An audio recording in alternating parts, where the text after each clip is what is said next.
My mother lied to me for years about who my real father was. My name is Laura Mitchell, I'm 27, and I always thought I knew who I was. I had a normal childhood in the suburbs of Boston, school, evenings with my mother, Sunday. Walks in the park with my father. Dad. Or rather, the man I'd called him all my life. Tom Mitchell was kind.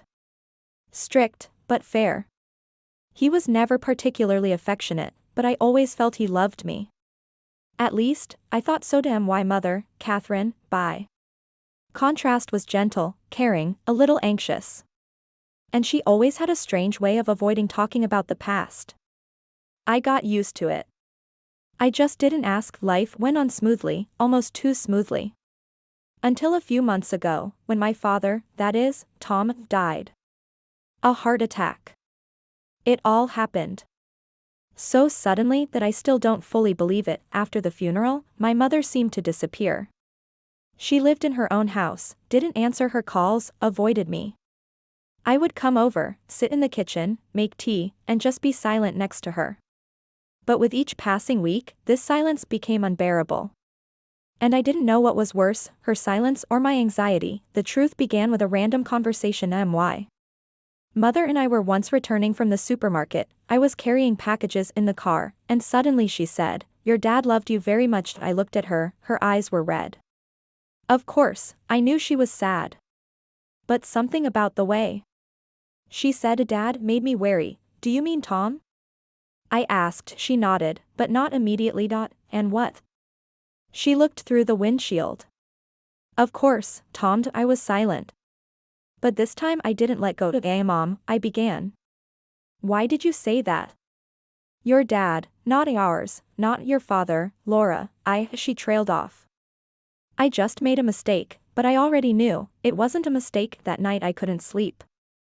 My thoughts wouldn't let me rest. And for the first time in a long time I took out an old box of photographs. I found our childhood photos. Where I, 5 years old, with blonde hair and light eyes, am sitting in the arms of Tom, who is black-haired and has dark features.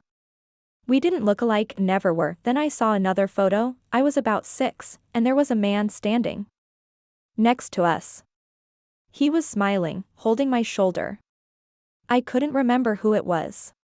But there was something strangely familiar about it. Blonde hair. The same dimple on my chin as mine. The back was signed, Laura and John, 2002. I had never heard anyone in my family called John. The next morning I went to my mother again. And this time it wasn't to keep me quiet. "Mom, who is John?" I asked, placing the photo on the table in front of her. She turned white. I saw her fingers twitch involuntarily. "Where did you find this?" "In a box.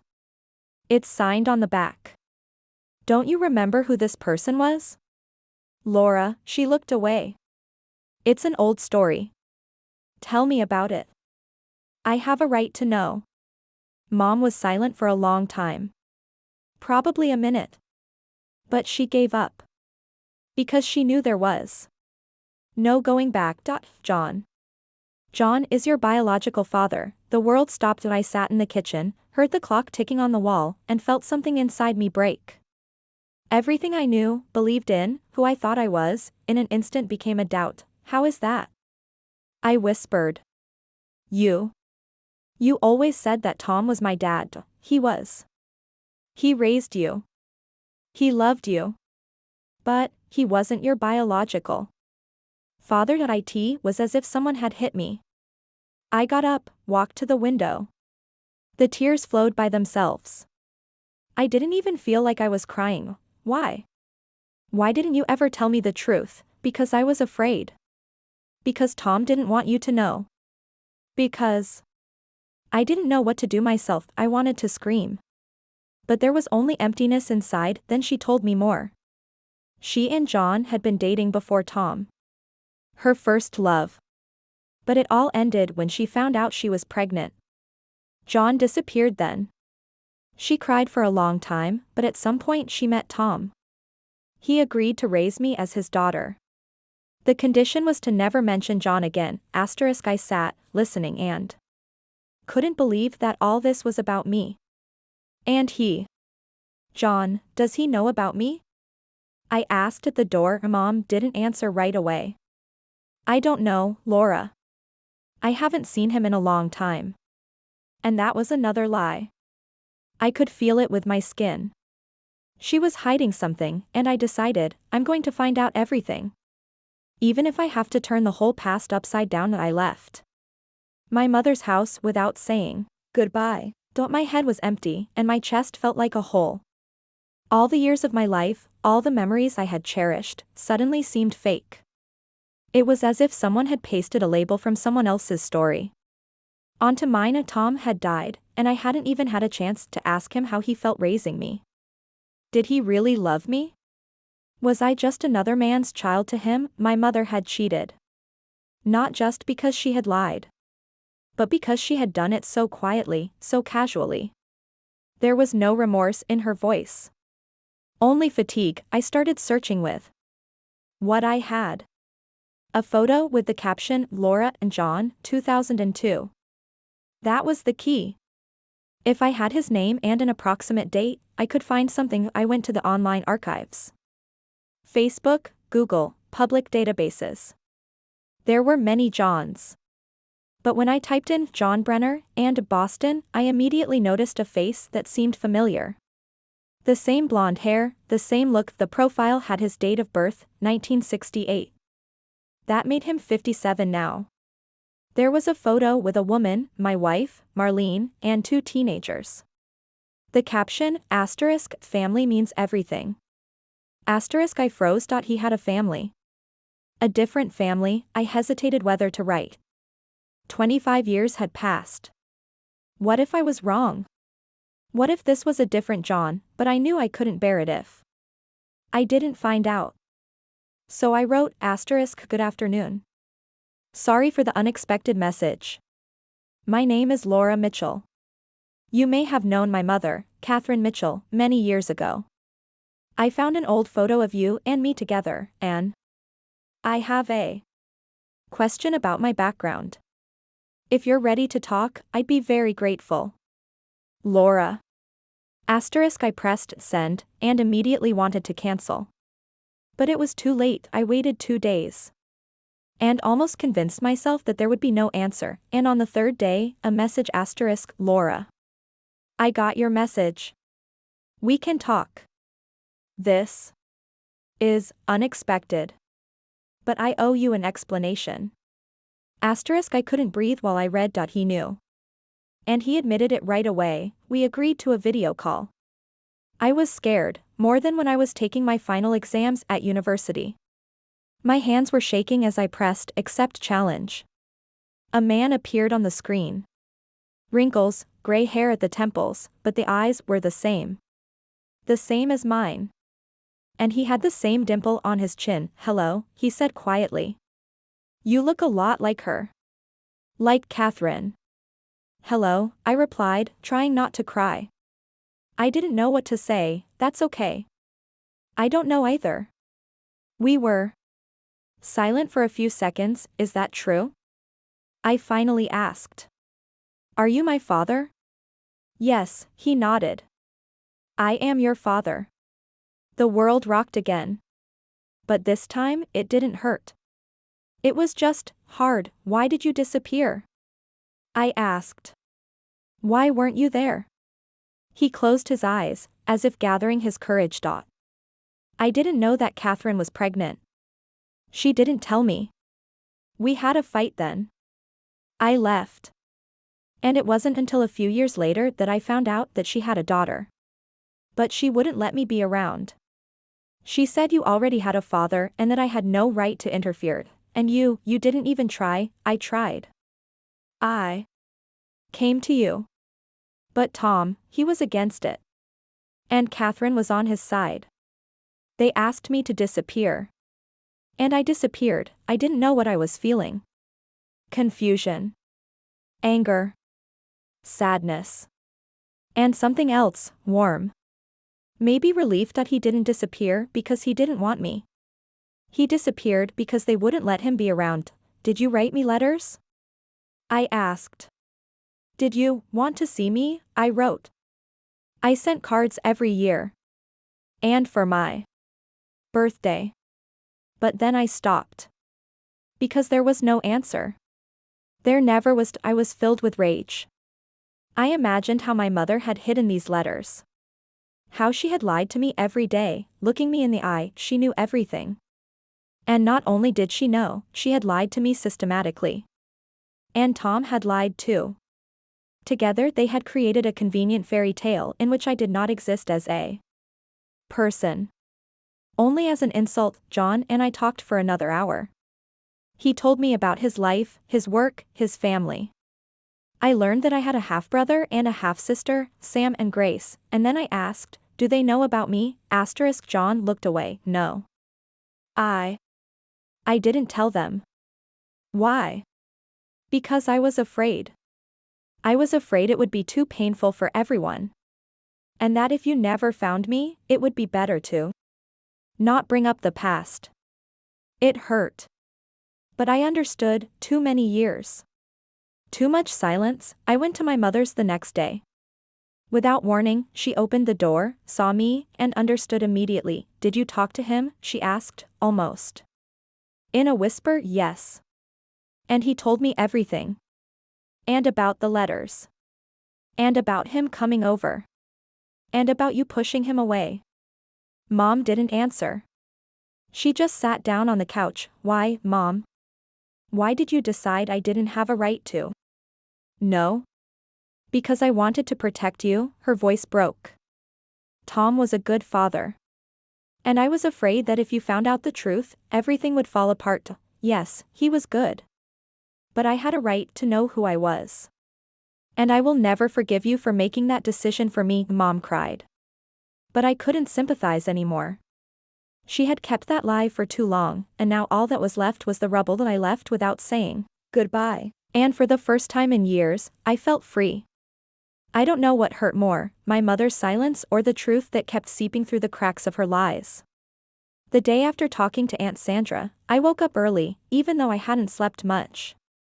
My head was pounding, my heart was pounding, and my throat was dry, like after a long illness. But I knew, today I had to get answers. From her.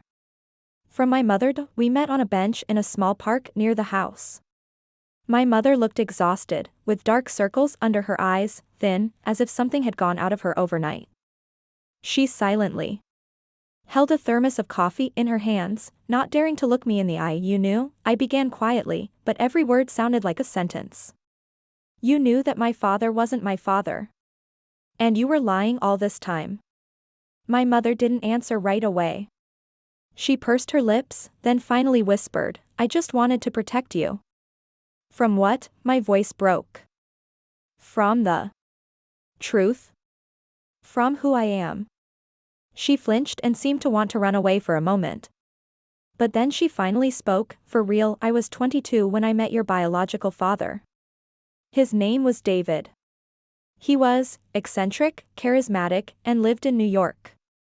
I fell madly in love with him. But he was temporary in my life. He disappeared. As quickly as he appeared, the moment he found out I was pregnant. Not a word, not a call. I was left alone. And then John appeared, your dad. He took me in when I was pregnant, married me, and became your real father. He loved you, Laura. More than life itself. My heart was pounding as if it was going to explode. Two truths were fighting inside me, one about the woman who had done everything to protect her daughter, the other about the daughter who had been lied to her whole life. But why didn't you say anything even after John died? My voice broke. You had a chance. I had a right to know. Mom was silent. Then she whispered, because I was afraid of losing you too. Those words shattered something inside me completely. I got up from the bench and walked away without looking back. I cried all the way home. The next day I left for New York. I didn't tell my mom. I didn't even tell my friend.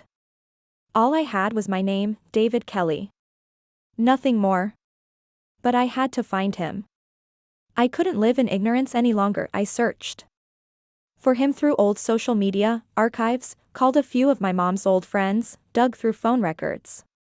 And finally, I came across a person with his name who worked at a small art gallery in Brooklyn. I went there alone. My hands were shaking, my legs were wobbly. And there he was, a man in his 50s with silver hair, greeting visitors. I didn't need a DNA test.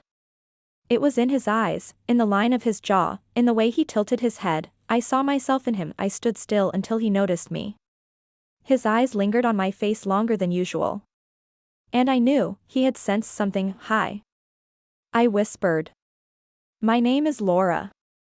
Laura Gilbert. Can we talk? We went out into the backyard of the gallery. David was silent, but his eyes were tense. He knew. I think you're my father, I said bluntly to a long pause. You look like your mother. He whispered. And me. I'm sorry.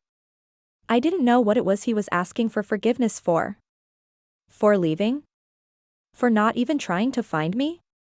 For leaving my mother alone? Why did you disappear? I asked. I was a coward.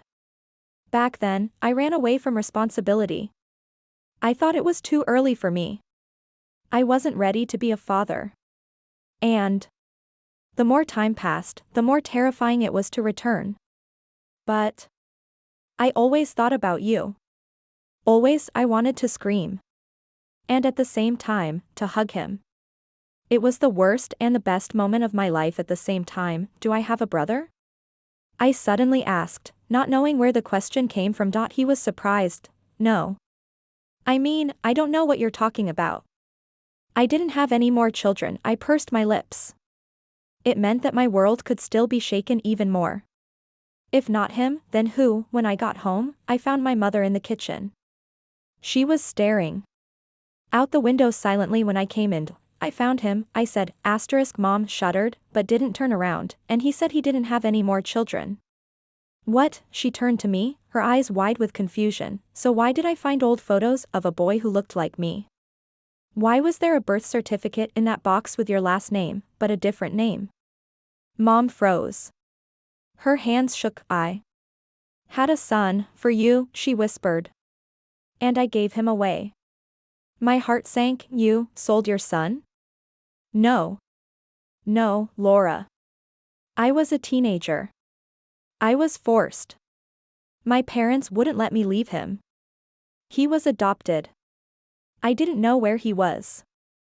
Who he was. I couldn't breathe. I had a brother. And Mom hid it. Her whole life, that night, changed everything. I realized, my family is a tangle of silence, secrets, and pain. But I don't want to live in the dark anymore. I have to find my brother. And I will. It had been 2 weeks since I first saw Jacob. We had been texting almost every day, and on weekends.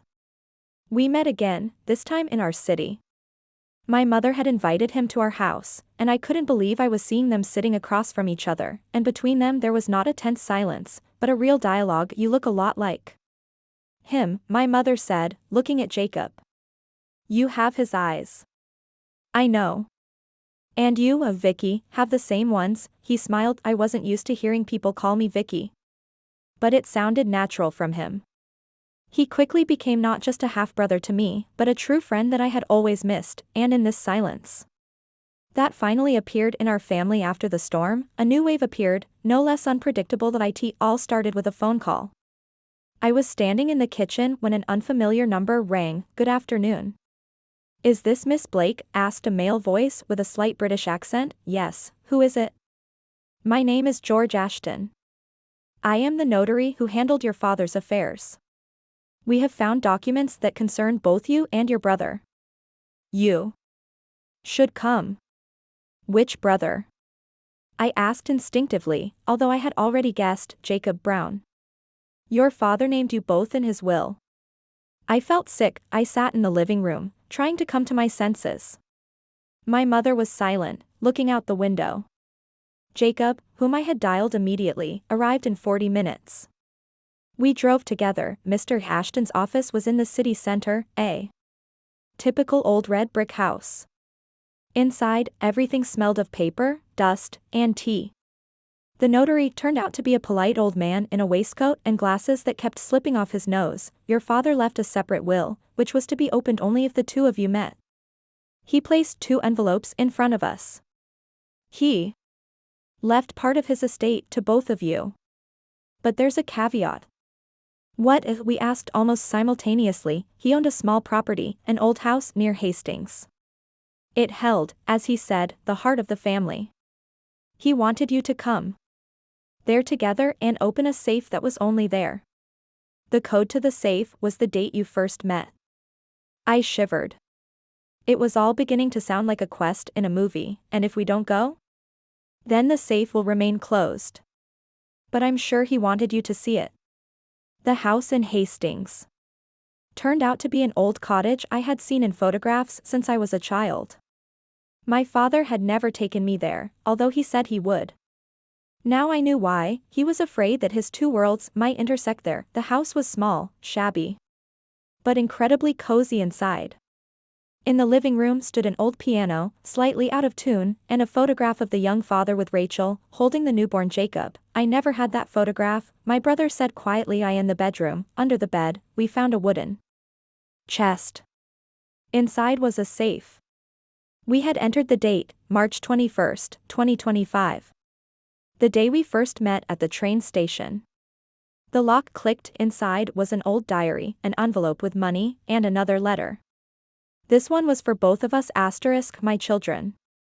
If you're reading this, you've managed to do what I couldn't, to meet, to look each other in the eye, and see not anger or betrayal, but myself.